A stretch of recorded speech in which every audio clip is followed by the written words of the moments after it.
abin ban mamaki baya ƙarewa. Bari ka ji wani baiti wanda Dauda Kautu ya wanda baitin ya bani mamaki. Na ga ban bari sai na zo na muku bayani kan shi inda yake cewa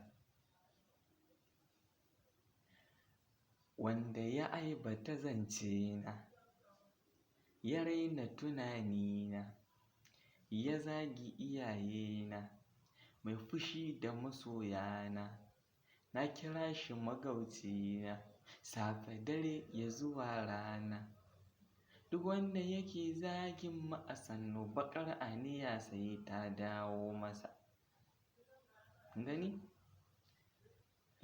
Ba shi sanya ga lokacin da zai hau waƙai in kuka lura lokacin sai ya samo ganga haka ɗan yana ɗan kaɗawa ko domin ya ba mutane dariya. To sannan kuma a cikin baitukan shi inda yake cewa mutumin banza ɗan hassada